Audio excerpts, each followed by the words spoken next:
point in touring Australia where we'd played every city that it was possible to play in. We decided to do some more rural tours to get to the spots in between the major cities where not many bands would play. We just thought, there's heaps of kids out there. Why don't we play at shows in those towns? They take it personally. They take it on board and go, they came to our fucking town. We wanted to go to places that no one had been before. They wanted to sort of try to book tours around surfing and outdoor adventures rather than the actual shows. So we came up with the idea of the All Ages Assault Tour. I just remember seeing some of the places they were going to, and it's been like, this isn't possible. Treat it like an adventure, I guess. We're basically going into completely uncharted waters. It was great. We got a big van, a trailer. The top half surfboards and bodyboards, bottom half gear. We got ready at my house. We were all hanging there, and I remember just being so excited for this tour.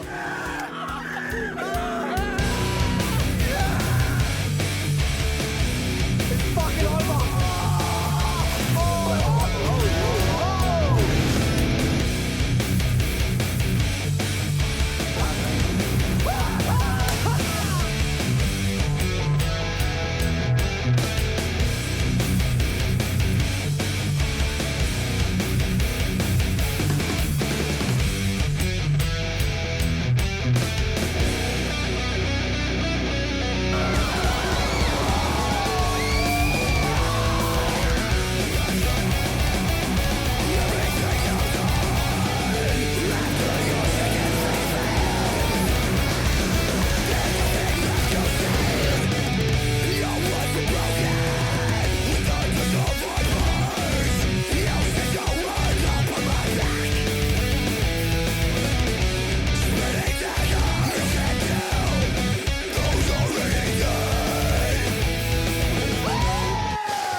That tour, still to this day, I reckon, was probably the funnest tour we've ever done.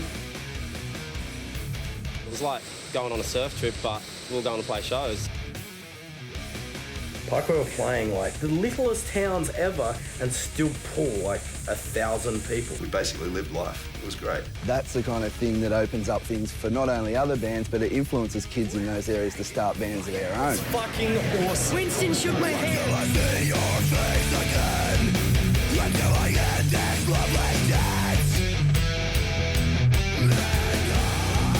Until I see you fucking scream, and until I see the moonlight shine with your blood.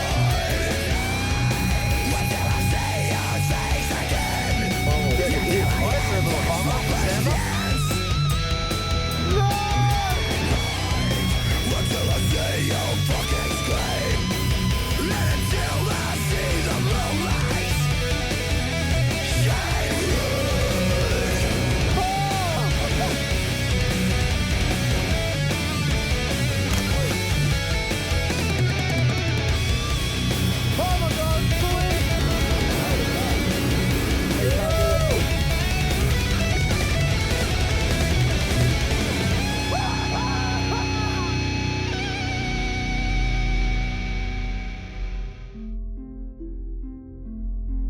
After the All Ages Assault Tour, we'd done it all.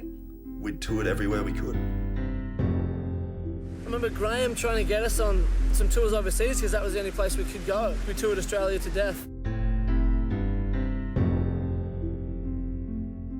There was definitely some interest. We were getting emails and MySpace messages from kids, but there was no interest as far as labels, booking agents. We didn't have an actual release overseas. We had no friends overseas, really. Had no idea if people actually knew of our band.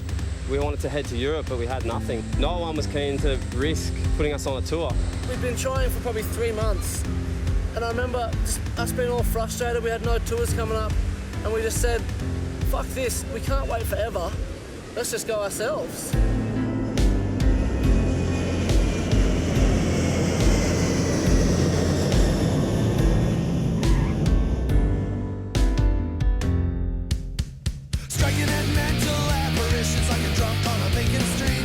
We rocked up in Europe with a van we hired and a dodgy GPS system that had half the maps. And that was us. We had a few random shows booked that somehow pieced together. The fact that no one was sort of even knew the guys made it pretty hard to get on actual support tours. We basically heard of shows via people and just tried to jump on them. Is this the show? Check it out. Give it a check out. In Nottingham. First time Parkway Drive came to Europe, the turnouts were pretty low, like 50 to 100 kids maybe. They played basically shows they booked themselves or friends hooked them up. We'd call like Graham up and say, have you got anything for us? And he'd say, oh yeah, there's a show in Belgium.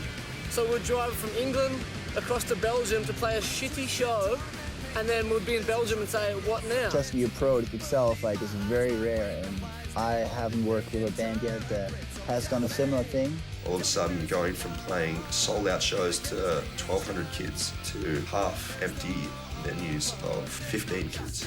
But the feedback and response was just like when we're starting out in Australia. You could see the momentum building. Kids were coming to like 2 or 3 or 4 shows. They weren't even signed to a label, and they were pulling kids all across Europe, and then like people just had to start taking notice. In case you guys don't know, we're Parkway Drive from the other side of the fucking world. And we're fucking stoked to be here. Thank you guys so much for having us in your town.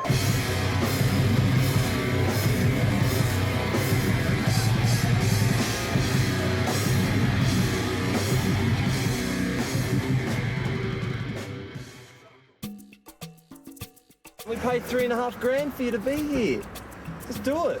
Show got treated pretty badly on that tour, I must admit. Just drive, though. I'll do it Seriously. later. Just drive. Nah. I do feel a bit bad about some of the shit I probably did to him. But at that point in time, I was just pretty fed up with it. I reckon he looks really tough, eh? Yeah, you look really tough. Yeah, I got written off a lot. Jed Gordon, the most fucked up human ever to grace the planet. Chod's been with us since the beginning. He's just so gross. He went through this phase, he's put on heaps of weight, he's just fat and shit and lazy. Pretty much Chod's the dude that's had the munchies his whole life. We brought him over to Europe because we thought we needed a hand. Everyone just wrote me off. I drove a lot of it, and then when I didn't want to drive, I got made to drive more. We sort of use him as a personal punching bag a little bit, You're a pisshead. but he likes to dish it a fair bit as well. I'm on 2 bucks a show. Chode, the 6th member of Parkway.